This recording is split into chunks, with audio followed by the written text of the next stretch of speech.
I like to think of myself as a normal guy, you know?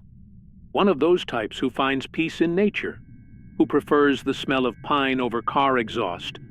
Hiking, camping, fishing, those were always my outlets. But hiking? Hiking was different. That was where I truly felt at home, especially here in the Appalachian Mountains of East Tennessee. I grew up exploring these trails. I know the bends, the streams, the clearings like the back of my hand. Or at least, I thought I did. But there was something different about that last adventure, an itch under my skin, an inexplicable compulsion telling me I had to hike the entire Appalachian Trail from Georgia to Maine alone. And now, my friends laughed, of course.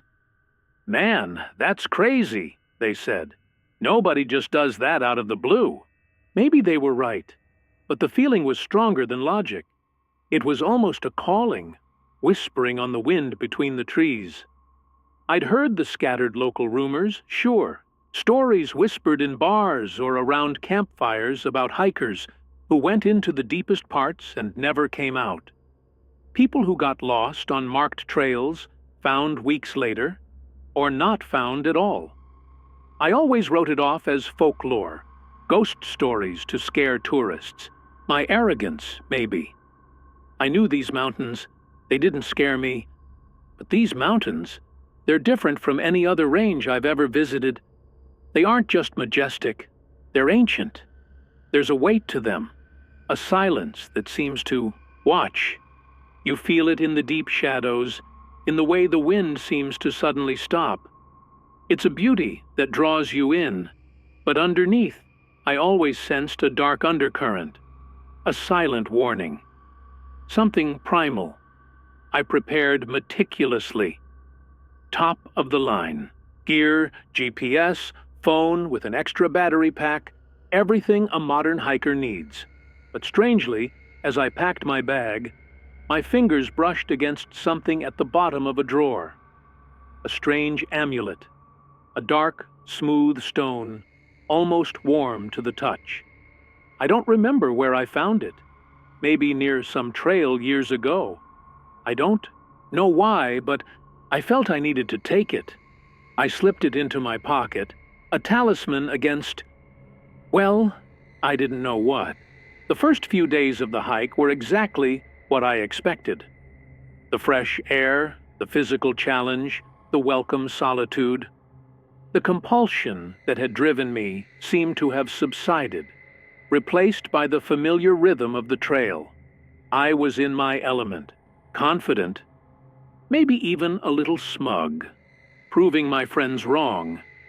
It was only when I reached the familiar section in East Tennessee, my own backyard, so to speak, that things started to get weird. The air felt heavier here. The usual forest silence had a different quality, deeper, as if the woods themselves were holding their breath. I was hiking a part of the trail I'd been on dozens of times. I recognized the gnarled trees, the pattern of moss on the rocks. I felt completely at ease, soaking in the tranquility. Little did I know, that tranquility was about to shatter into a million pieces. That feeling of being watched returned, stronger this time. I shook my head, trying to dismiss it. Just the solitude, the vastness of the woods playing tricks on my mind. The sun was beginning to dip lower in the sky, painting the leaves orange and purple. Time to find a spot to camp. I pulled out my compass, just out of habit. That's when the first real alarm bell went off. My compass, an expensive, reliable piece of equipment, was going haywire. The needle didn't just quiver, it spun violently, doing full rotations like it was possessed. Then it stopped abruptly, pointing stubbornly south, which was impossible on this part of the trail. My first reaction was the usual one. Iron deposits. These mountains are full of them. But I'd never seen a reaction like this, so violent, so wrong. I put it away. a knot of unease starting to form in my stomach. I kept walking, relying on my memory of the trail, but the trail itself seemed unsteady. I glanced back for a moment and had the unsettling feeling that the path I'd come from had shifted. The trees seemed denser, the way less defined. I blinked, blaming it on the fading evening light. But the feeling lingered. It was as if the forest was actively erasing my tracks, guiding me somewhere it wanted me to go. The main trail, which should have been clear and well marked here, began to dwindle. It became a narrow, barely distinguishable path. Then it split off onto what looked like a deer trail. I followed it, thinking maybe it was a temporary detour. But soon, even the deer trail vanished under a thick layer of leaves and undergrowth. I stopped, confused. This made no sense. I knew this area. I tried to turn back, retrace my steps using trees as markers, but everything looked different. Rock formations I should have recognized weren't there. The layout of the trees seemed altered. Panic began to bubble up. The forest around me seemed to be closing in, the shadows deepening with alarming speed as the sun vanished behind the peaks. Finally, stumbling in the growing darkness, I broke out into a clearing. But it wasn't a normal clearing. The silence here was unnaturally deep. No birdsong, no insect buzz, not even the rustle of wind. The air was still, heavy, almost hard to breathe. It was like stepping into a soundproof room. The plants in the clearing were strange too. The grass was a slightly off shade of green, almost sickly.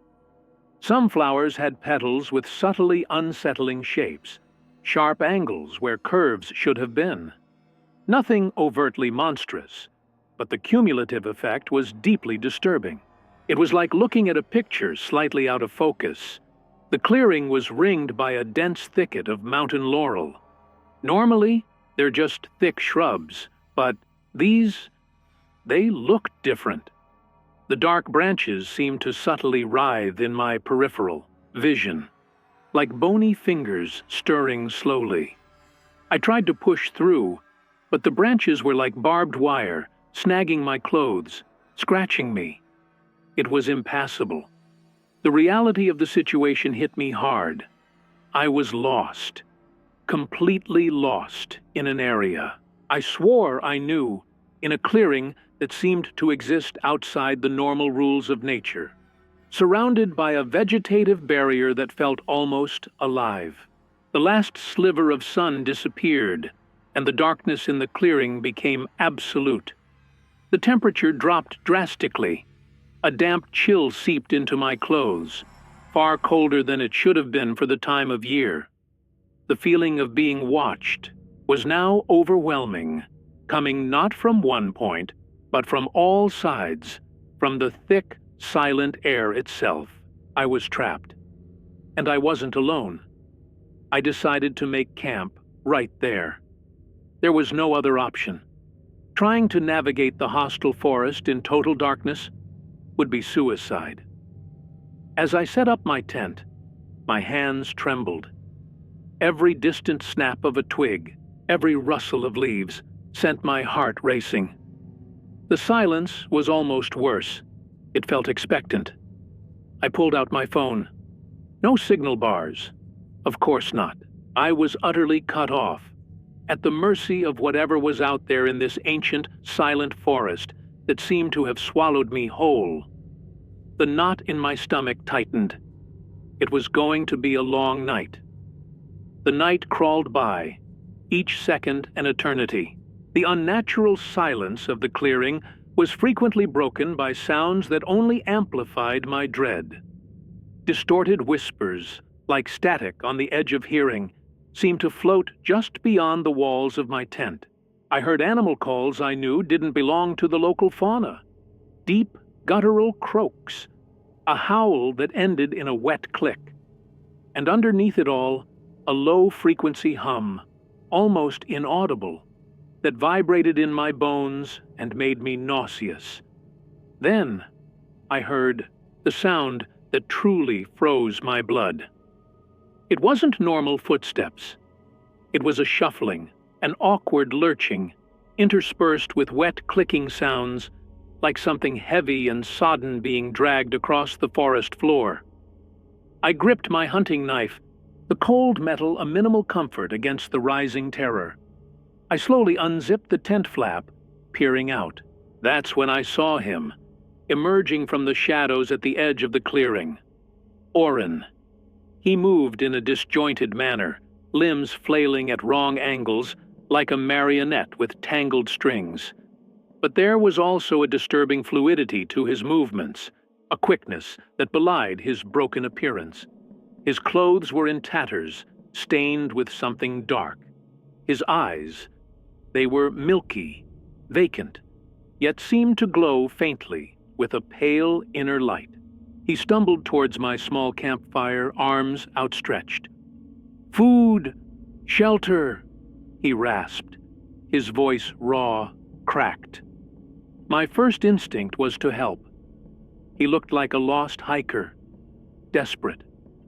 But then the firelight hit his hands. They were coated in that almost black, thick substance. The smell reached me then, a horrific odor, metallic and cloyingly sweet and rotten, the smell of something terribly wrong. It wasn't mud. It wasn't ordinary dirt.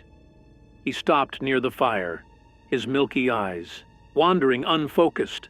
Then he began to chant, a monotonous, dissonant tune that made the hairs on the back of my neck stand up.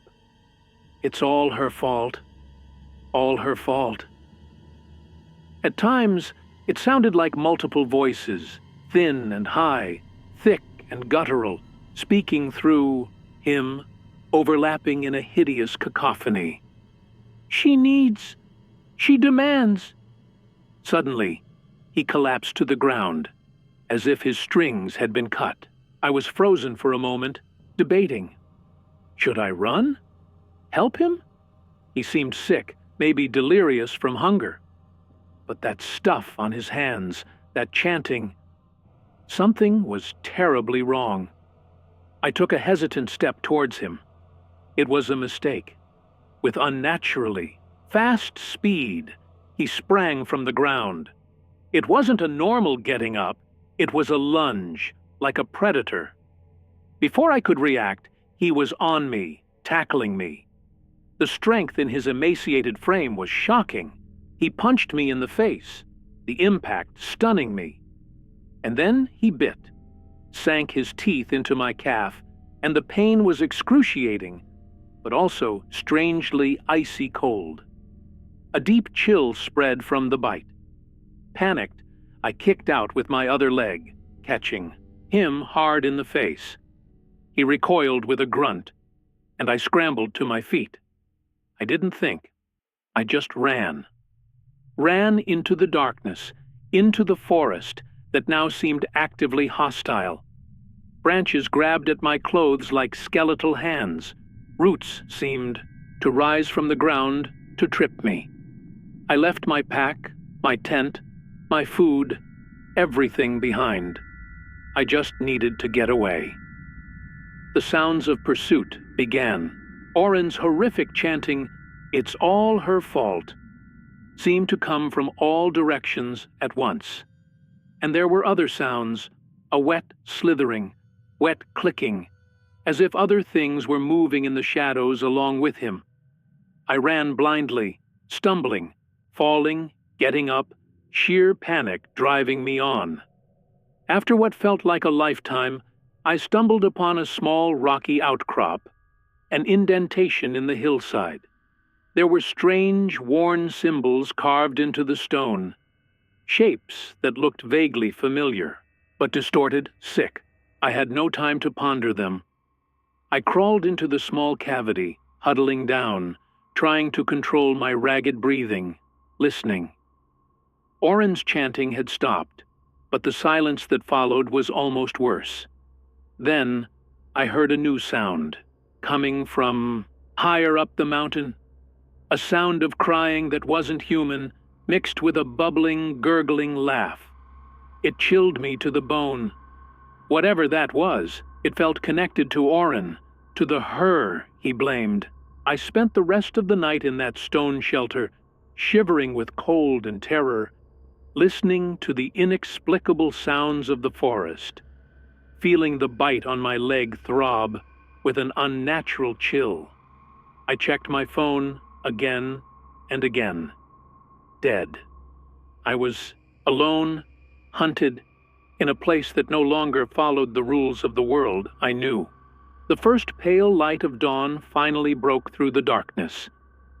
I'd never been so relieved to see the sun rise. The forest still felt menacing, but the light brought a fraction of sanity. I crept cautiously out of my stone shelter and, by sheer chance, or maybe a last shred of luck, found an overgrown old logging road. I followed it, limping, my leg throbbing painfully, constantly glancing over my shoulder. That's when I saw them. Further down the road, near a bend, were two sturdy green trucks, and beside them, a group of men, park rangers.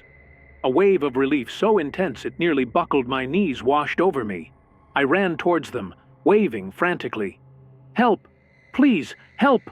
I yelled, my voice hoarse. They turned, and I immediately noticed something odd. Their faces showed none of the surprise or concern I expected. There was a shadow in their eyes, a grim resignation. The leader, an older man with a weathered face, who I later learned was named Theron, watched me approach with an unsettling calm. Their uniforms looked slightly dated, the cut a bit old-fashioned. The words spilled out of me in an incoherent torrent of panic. I told them about the clearing, the compass, the ragged man, the black blood, the horrible chanting, the attack, the bite, the escape, the sounds in the night. As I spoke, gesturing wildly, they just listened, exchanging meaningful glances. And then, as if to punctuate my story, the sound came again from the mountainside above us. The scream. But this time it was different. Deeper. Resonant. Almost inhuman. A sound that vibrated in the air and seemed to echo for an unnaturally long time, even after it had stopped. The rangers didn't flinch. They just stiffened, their faces becoming stone masks. "He's close," one of the younger ones muttered. Theron turned to his men. "You know what to do. Go." They nodded gravely and began moving in formation into the woods, weapons ready, but with no sense of urgency, more like they were performing an ancient, futile duty. Theron then turned back to me, placing a firm hand on my shoulder. "Come on, son. Let's get you out of here." As he guided me to the truck, I couldn't help myself. What was that?" I asked, my voice trembling. Theron sighed, a heavy sound, full of an old sorrow. "We call him Oren now, but he had another name once. He was touched by the mountain sun. He's one of the lost ones." He paused, his eyes meeting mine with grim intensity. He slipped away from the place where we tried to keep them. "About a week ago." "Keep who?" I asked, confused. "That place. It's not a normal mental institution, is it?" The question barely formed in my mind. Theron shook his head slowly. "It's a place for those the mountain marks. Oren." He hears voices. Mostly hers. My blood ran cold. "Her?" I echoed. "His mother," Theron said, his voice low. "They say she was a witch, tied to something ancient in this land. Something that demands sacrifice. Oren believes she is trapped, in spirit, inside him, and that the only way for her to come back, to get a new body, is if he consumes someone, gives her a vessel." He glanced down at my bitten leg. "He was marking you, son, tasting you for her. The word consumes hit my brain like a physical blow. The black blood, the chanting, the icy bite. It wasn't just a starving madman. It was something infinitely worse. The previous hiker began, remembering the rumors. Theron nodded grimly. We found parts of him, and the wife. Never been right since. They say she hears the chanting now, too. It's a cycle, son. A cycle we've never managed to break. The mountain always claims its own. The revelation hung in the cold morning air, more terrifying than any scream. I got into the ranger's truck in a state of shock, completely numb. The adrenaline that had kept me running through the night drained away, leaving behind an icy void and a deep tremor I couldn't control. Theron got into the driver's seat and started the engine, the normal sound of the vehicle seeming incongruous. After the horrors of the forest, as we drove down the bumpy logging road, the silence inside the cab was heavy and oppressive. I wanted to ask more questions, but the words wouldn't come. Theron offered no comfort, no reassurance that everything would be okay. His eyes were fixed on the road, but his mind seemed elsewhere, perhaps trapped in the same cycle of horror he'd described. Before we drove completely out of sight of the mountainside, I couldn't stop myself from looking back one last time, and that's when I thought I saw something. At the edge of the forest, where the shadows were still deep despite the rising sun, a dark, indistinct figure.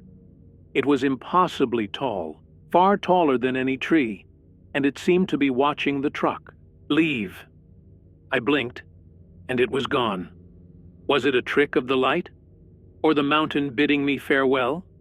Or making a promise? We reached a paved road and, eventually, a small rural hospital. The doctors treated my leg, cleaned the bite, which already looked strangely infected. The skin around it darkened and cold to the touch. They asked questions about how I got lost, about the wild animal that attacked me. I tried to explain, but how do you describe Oren? How do you describe the feeling of the forest closing in, the wrong sounds, Theron's revelation? The words felt inadequate, insane. They saw a man in shock from an attack, not someone who had brushed against an ancient evil. I was released a few hours later. Theron and his men were already gone, likely back to their grim vigil on the mountain. I took a bus, then another, eventually making it home. My friends were shocked by my appearance, by the fragmented story I managed to tell. But I knew they didn't understand. No one could. The bite on my leg took weeks to heal, and even now, the skin there remains darker, always cold, and sometimes, especially at night, I feel an icy throbbing from it. The nightmares are constant. I hear Oren's dissonant chanting, see his glowing milky eyes in the dark, smell the cloying, rotten scent. Sometimes, I dream I'm back in that clearing, and the tall, dark figure is waiting at the edge of the trees. Like I said at the beginning, I like to think of myself as a normal guy. But that normal guy died somewhere back in that clearing, in those ancient mountains. Hiking, camping, fishing, they're off the table now. The beauty of nature has been replaced by a deep, persistent dread. I survived, yes. But did I escape? I look out at the mountains in the distance sometimes, and I feel a chill run down my spine. I feel like they're looking back. Theron was right. The mountain knows me now. It got my scent, and I have the terrible feeling that a part of me never really left that forest. It's just waiting, like she was waiting for Oren.